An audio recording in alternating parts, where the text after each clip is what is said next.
Olá, pessoal, como vocês estão? Espero que estejam bem. Então, gente, aqui nesses primeiros slides eu estou falando de ética no centro cirúrgico, tá? Que é importante a gente exercer um papel profissional bem ético aqui no centro cirúrgico, tendo em vista que o ato cirúrgico ele é um procedimento invasivo e expõe o paciente a riscos, né? Inclusive o risco de morte. Então, um paciente que ele está ali numa situação de vulnerabilidade, dependendo dos nossos cuidados. Então, a gente tem que ter muita ética, né, para lidar com isso aí. E eu sempre falo, e já repeti isso várias vezes nos vídeos que não deram certo, que nós temos que nos colocar no lugar do outro e tratar os pacientes como se fosse você ali. Se você tentar fazer esse exercício, e se eu estivesse ali, como é que eu agiria? Se minha mãe estivesse ali, como é que eu agiria? Então, quando você para e pensa assim, você consegue tratar a pessoa com o que a gente chama tantas vezes de humanização, tá bom? E aí, gente, a racionalidade excessiva, esse monte de técnica que a gente emprega, acaba fazendo as relações humanas ficarem muito mecânicas, né? E isso é algo que não é desejável na nossa área. Tá? E um dos exemplos, né, de coisas ruins que podem acontecer é, por exemplo, a troca de um membro operado ou de um local de cirurgia, tá bom? Então, vamos mudar aqui de slide. Então, gente, a gente tem que ter essa consciência ética, tá? Trabalhando no centro cirúrgico, tem que ter competência técnico-científica, sim, mas também tem que ter empatia, tem que trabalhar com humanização, tem que ter respeito, sigilo às informações pessoais dos pacientes e procurar identificar os pacientes pelo nome e sobrenome, evitando números, códigos, diagnóstico médico, tipo de cirurgia, ok, gente?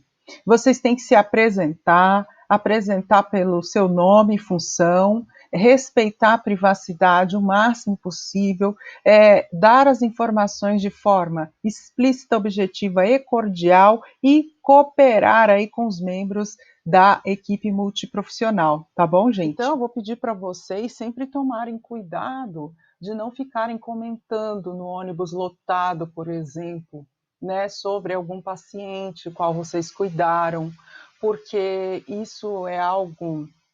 Às vezes a gente não sabe quem é que está no ônibus, e às vezes é alguém que até conhece a pessoa, e a pessoa vai ficar, quando ela souber que alguém falou do caso dela em alto e bom som dentro de um ônibus lotado, ela vai ficar extremamente constrangida, tá? Isso não é adequado de ser feito, tá, gente? Então evitem comentar em locais públicos, no elevador, né, no ônibus lotado, como eu já falei, ou em qualquer outro lugar que não diga respeito à sala de aula, ou que você não às vezes você está fazendo um trabalho com seus colegas, né, um trabalho de um grupo, sei lá, e aí você comenta, mas sempre com muita discrição e muito respeito, isso é muito importante. Com relação à identificação do paciente pelo nome e sobrenome, quando vocês estiverem trabalhando, é uma tentação que a gente tem de chamar os pacientes pela patologia. Por exemplo, aquele paciente da apendicectomia. Isso quer dizer que é o paciente que vai fazer a apendicectomia. Mas esse paciente tem nome e sobrenome. Então, o ideal é que a gente os trate como tais, como seres humanos, tá? Que tem nome e sobrenome. Então, o senhor José, né? Isso eu estou falando, gente, já no contexto hospitalar, você lá trabalhando, tá? Você tem que identificar as pessoas. Então, o senhor José, sei lá, 58 anos, que vai fazer a apendicectomia. Então, procurar sempre ter esse respeito, esse cuidado, tá? E não chamar o paciente pelo número do leito.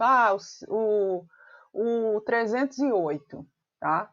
Então, procurar ter esse respeito, esse cuidado de chamar pelo nome e sobrenome das pessoas, e não pelo número do leito, pelo código, pelo diagnóstico médico ou pelo tipo de cirurgia, tá bom? Então, vamos aqui para o próximo slide. Vamos ver aqui se está tudo certo. Aí. Quando você iniciar o seu turno, gente, é bem importante que vocês se apresentem para cada paciente que estiver sob os seus cuidados, tá? apresentar-se e apresentar a equipe pelo nome e função. Então, você está lá no centro cirúrgico, o paciente está aguardando para fazer cirurgia e trocou o plantão.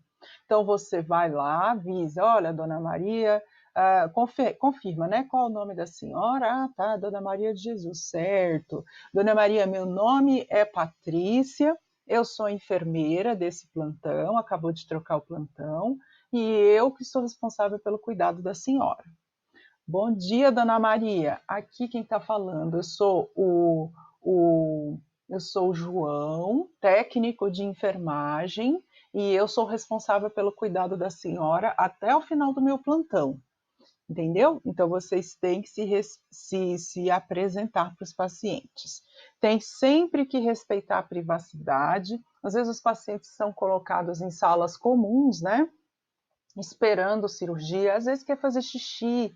E você vai posicionar uma comadre, por exemplo. Então, não custa nada você colocar um biombo, porque os outros pacientes não precisam ver que ele está fazendo xixi. Tá? Então, toda a privacidade que você puder oferecer, você vai oferecer para preservar ao máximo a privacidade dos pacientes, tá bom? E aí, falando agora da necessidade de vocês serem objetivos, tá? Então, quando vocês forem conversar com os pacientes, sempre serem bastante objetivos com as informações. Então, Dona Maria, a senhora está aqui para fazer a cirurgia, tem que falar o nome da cirurgia, né? A senhora vai fazer uma mastectomia, a senhora sabe o que é? Sim, já sei, vai retirar esse seio aqui.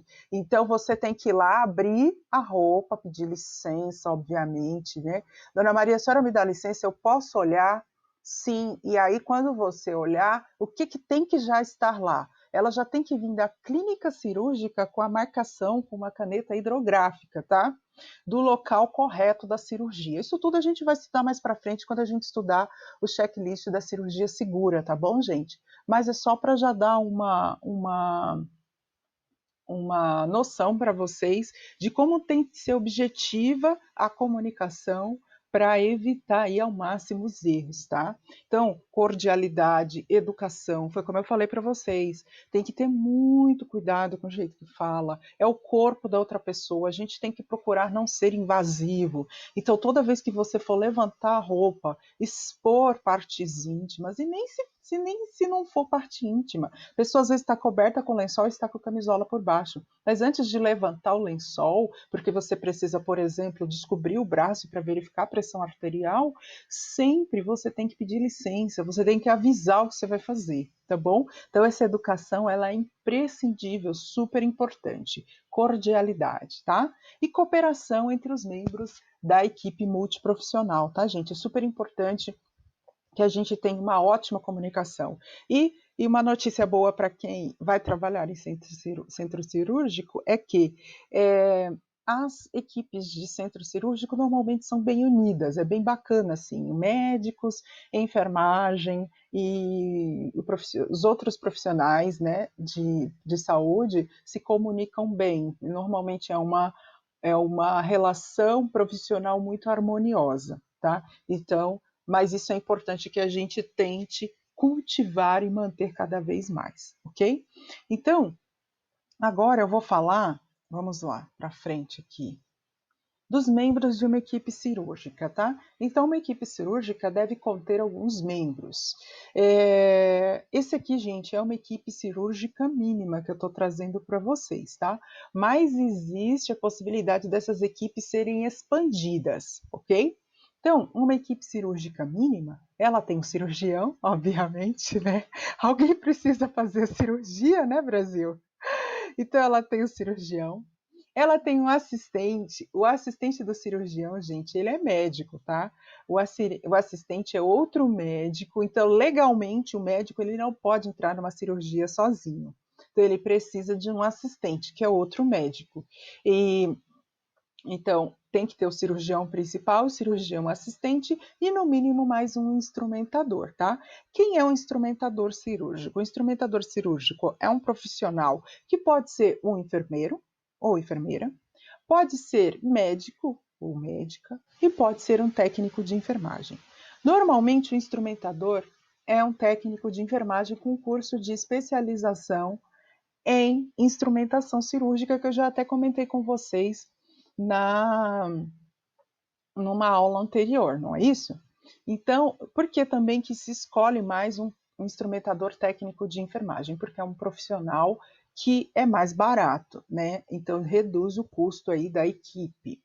Então, normalmente é um instrumentador cirúrgico. Patrícia, não tenho curso de instrumentação cirúrgica. Pode acontecer do médico me convidar, a equipe médica me convidar para instrumentar? Pode acontecer sim. Então, se você é um técnico de enfermagem que trabalha em centro cirúrgico, pode acontecer de você ser convidado para instrumentar numa cirurgia, e é por isso que eu passei aquelas noções de instrumentação para você. Você pode dizer que você é instrumentador cirúrgico? Não, você tem apenas noções de instrumentação. E isso te faz ser útil em alguns momentos, se não tiver nenhum instrumentador. Então, o que, que o instrumentador cirúrgico faz? Quais são as funções do instrumentador cirúrgico? O instrumentador deve preparar a mesa, tá? Preparar a mesa de instrumental, deve fornecer materiais ao cirurgião e ao assistente, tá? Existe um jeito certo de fazer isso. Então, toda vez que você for passar, por exemplo, uma tesoura, você tem que segurar a tesoura pela parte do corte e a parte das bolinhas assim do pegador, você tem que deixar para fora e aí você encosta aquilo na palma da mão do cirurgião que vai pegar. A pegada tem que ser, esse momento que você encosta tem que ser firme, tá? Porque normalmente a pessoa está de luva e ela precisa sentir que você encostou para ela poder pegar. Vocês não vão colocar a parte do corte assim na mão da pessoa, tá, gente? É a parte do pegador que você encosta para que o cirurgião ou o assistente pegue o instrumental, tá bom? O instrumentador, ele tem que manter a ordem da mesa, tá? Então tem que manter a mesa em ordem, tem que estar atento para não faltar material e prover o material necessário. Separar instrumentais após o uso, tá? Então tudo isso faz parte da organização do instrumentador na hora do trabalho lá de instrumentação. Aqui eu estou mostrando para vocês a organização mínima de uma equipe cirúrgica, né? Aqui tá mostrando para vocês, acho bem bacana, que é uma figura simples e que mostra de uma maneira bem legal como é que é a organização aqui, né? De uma equipe cirúrgica durante um ato cirúrgico. Então, o paciente ele está deitado aqui embaixo, né? Desses vários campos, né? Esses são os campos cirúrgicos, e os campos foram dispostos de um modo que esse lugar aqui que eu estou apontando para vocês, esse lugar aqui é o local onde vai ser feita a incisão cirúrgica, o corte, né, entre aspas, da cirurgia, que tecnicamente nós chamamos de incisão. Então, a incisão vai ser feita aqui. Aqui a gente tem o cirurgião principal, cirurgião auxiliar, né? E o auxiliar, ele pode ter uma mesa própria dele ali com alguns instrumentos que ele precise usar, tá? E aqui nós temos a figura do instrumentador, né? Como eu falei para vocês, esses dois aqui são profissionais médicos, esse aqui pode ser um técnico de enfermagem, com curso de instrumentação. E aí, olha aqui, o instrumentador, olha a posição que o instrumentador assume, né? Ao lado da mesa, é a organização da mesa toda de instrumentação aqui, tá? Essa barraca protetora, gente, é para que o paciente não veja o que está acontecendo, e não só para isso, aqui tem mais um membro que não está aparecendo, que é o médico anestesiologista. Ele vai cuidando do paciente do lado de lá, né? Sempre tendo acesso da cabeça para cima, né, do paciente, para poder controlar a intubação, né? Observar a cor da pele do paciente, né? Para ver se ele não fica cianótico, para ver se não fica empalidecido, etc, etc, etc. Tá bom? Então, é isso. Deixa eu passar para o próximo aqui, não sei se... Vamos ver. As técnicas utilizadas no centro cirúrgico, tá? Então, aqui tem a escovação de mãos, Então, a escovação de mãos é algo importante, é uma aula prática que a gente faz na escola, tá? Vamos verificar ainda como isso vai ser feito agora na quarentena. A gente não vai ter essa possibilidade de se encontrar, mas a gente pode verificar aí as possibilidades, o que a gente pode fazer nesse sentido, que isso seria uma aula prática. A aula de vestir o avental também é uma técnica utilizada em centro cirúrgico, que é uma prática que a gente faz na escola também. E o calçamento das luvas, tá? Luvas estéreis, tá? Eu sei que vocês já treinaram isso no laboratório com a Ana Paula, né? Calçar luvas estéreis. Então, tudo isso é bem importante. Vamos falar agora das posições cirúrgicas, tá? As posições cirúrgicas possíveis são várias, né? A gente vai estudar algumas aqui, algumas posições cirúrgicas. Então, a posição cirúrgica, gente, depende do tipo de cirurgia e da técnica que vai ser empregada, tá bom? Então, ó, como é a posição cirúrgica de decúbito dorsal? Aqui tem o bonequinho, né, representando como seria essa posição, né, posição dele dorsal. Então, com as costas encostadas, né, na mesa cirúrgica. Essa é a posição de decúbito dorsal, as pernas e os braços estendidos ao longo do corpo, certo? Vamos ver a próxima posição cirúrgica aqui. Então, a próxima posição cirúrgica é a de decúbito ventral, tá? Decúbito ventral. Essa posição também é chamada de prona, tá? Então, vocês vão ver aí uma outra literatura chamar essa posição de prona. O paciente fica deitado sobre o abdômen, com as pernas e os braços esticados ao longo do corpo e com a cabeça voltada para um dos lados, né? Ou o lado direito ou o lado esquerdo. Deve-se colocar 2 coxins sobre os ombros e um sobre a região umbilical, ok? Próximo. Decúbito lateral.